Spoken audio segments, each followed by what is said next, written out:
What's up, everybody? Today we're going to be learning about the Declaration of Independence and why you are going to keep hearing Mr. Gardner and myself just loving on this document. Before I get started, though, there are a number of videos in this presentation that I play in class, but because I'm uploading this to YouTube, I don't want to get flagged for copyright laws and get my video taken down. So I'm going to link the presentation below this in Blackboard. Go check them out, especially the third one. It's an amazing video, and the fourth and fifth one they'll touch at your heartstrings, man. I'm telling you. All right, let's get started. So to get us off of the Declaration of Independence, we got to ask ourselves, what is it? And the simplest answer is that it is just a formal letter from the leaders of the 13 colonies to the King of England saying, hey dude, we don't like what you did. We kind of have different viewpoints on things, and we're breaking up with you. Sorry, dude. Now, Thomas Jefferson gets the bulk of the credit for writing this, and that's true. He did write the rough draft of this, and he also wrote the final copy. The reason he gets that nice little position associated with him is that his handwriting was beautiful. It was immaculate. It was he had definitely the best handwriting amongst pretty much all of the people that were in charge from the colonies. Dude was 33 when he wrote it, and when he died at the age of, I want to say 83, he had amassed thousands, like tens of thousands of letters that he had written to other leaders in the colonies. The dude was a writer. Like, that was his thing. And if you go to Monticello, you can actually see a lot of those things that are still there. A lot of his letters, a lot of his creations. The guy was kind of a quirky inventor. Really cool stuff he's got there. He was also completely broke because, as smart as he was terrible about saving money. In fact, I think he was several $1,000s in debt at the time he died. But we don't talk about that. So, 1776, July 4th, that date's probably gonna spark some memory for you. You're like, hold up, July 4th, something happens on July 4th. It's Independence Day. We shoot off fireworks. We celebrate our independence from England. Now, technically, the Declaration wasn't completely signed on July 4th. It was the first day that two of the representatives from the colonies signed it. So they met this thing called the Constitution, or the Continental Convention, basically representatives or delegates. So from the 13 colonies came and signed. They met, and the two that got the Declaration first signed it on July 4th. So we consider July 4th to be our official Independence Day. But it didn't actually make it to the other delegates of the other 12 colonies until a couple months later. I think it was 2 months, basically, to get it up and down throughout the entire 13 colonies, or 13 states now, because we're out.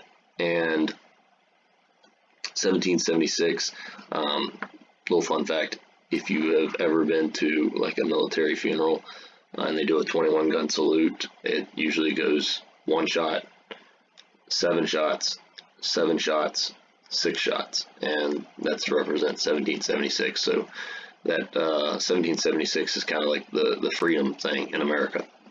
But the basic understanding of the Declaration of Independence is this: hey, look, people have rights too, and we should have a say in how our government treats us and what our government does. It shouldn't just be up to one person. And, well, look at where we're at now. We have the ability to vote for our representatives and our president, which we're going to be doing soon. So the Declaration is broken up into 3 parts. Part 1, it's our beliefs. says, hey, look, we, not you, we are the source of all power in government. When we started out this year, we asked y'all what or who you thought was in charge, who had the power in this country, and a lot of you go, the president. And we're like, no, it's not the president. They're like, it's the FBI or the CIA or some other government bodies. You're like, it's the justices or the judges, and like, nope. And the question goes, who put them there? We did. We put them there. We put them there by voting. And that stems from the Declaration. That was something in the Declaration that was like, hey, look, people have the right to vote for who's supposed to represent them. If they don't have that ability, then that government doesn't exist for them. It exists for itself, and that's not what government's supposed to do. Government's job is to protect people, not use them, not abuse them. Jefferson argues, it says, we hold these truths to be self-evident. So that means like pretty obvious that we are endowed by our Creator with certain unalienable rights. Unalienable just means can't be taken away. And those three rights are life, liberty, meaning freedom, and the pursuit of happiness, meaning let me go do what I want to do.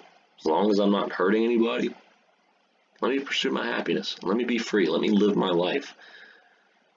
And as hard as it is sometimes to look back and understand what these people were going through, the next part of this document really tells us what, or gives us an idea what it was that the King of England and the Parliament in England, so Parliament is the people in England that make the laws, but the King could like override it, so basically the King made all the laws. Thankfully it's not like that today there, but basically the first part of the Declaration of Independence was just like, hey dude, this is what we believe. We believe that everybody has rights, and your job is to protect those rights. And we feel like if you're not doing that, we're going to get rid of you. And in this case, we couldn't get rid of the king, so we just decided to leave the king. And then the next part, we just say, hey, look, these are the reasons why. And a lot of it was the king just basically ignoring laws, like, it doesn't matter, you know, the law doesn't apply to me type of thing. He would break up the colonial legislatures. So legislature just means the group of people that make laws in the colonies. For the first 120, 130, 40 years from like the start of Jamestown in 1607 till, you know, the mid 1700s, the colonies pretty much did their own thing. Like, they were so far away. I mean, it's a 3-month travel by ship one way. The colonies pretty much did their own thing because that was what made sense. And the King of England, you know, the prior kings of England had pretty much just had a hands-off type of thing, but King George wanted to be different, and he started making decisions based on a place that he had never visited. Like, if you guys started making decisions on how Zimbabwe should be run, or Germany, or, I don't know, Czechoslovakia, like, you've never been there, unless one of you have, but most likely you've never been there. You don't know what they're going through. You don't know what they need. Well, the king didn't know what the colonies needed because, one, he wouldn't listen to them, and two, he had never even been there. Dude had never left England. So what did he know? So anyway, the king had a habit of basically anytime anyone in the colonies, like he heard wind of anybody in the colonies going against him or saying, oh, we don't like these taxes, that he would just shut things down. And people didn't like that. And then he would send out troops, and those troops would need a place to stay. So the king gave the troops permission to take over people's houses. Like, just go, hey, that bedroom is mine, give me your food. And people had to do that. That was the law. The law was you give the troops the best bed, and you give the troops first selection of all your food. You get what's left over. So if you don't have another bed, go sleep on the floor or out back in the woodpile. If you don't have any food left over, well, that's your fault. Maybe you should get more food. And that was the reality for a lot of people. Kind of a big deal. Don't exactly, like, I support the military, but I don't exactly want people I don't know taking over my house. Like, that's my house, man. So people got fed up with that really quickly. There was also a ton of tax laws that got passed, basically just starting to charge people for taxes for like stuff they had previously not been taxed on. And basically for you guys to be like, think about this. If you had to pay $1 every time you use the internet, would you get upset? I would, because I use the internet a lot, especially now. Like, that's all we do basically is use the internet. I don't want to have to pay more than I already pay. The king would do stuff like that. Like, he was like, yeah, I'll just tax their tea. Well, at the time, nobody drank coffee. Everybody just drank tea.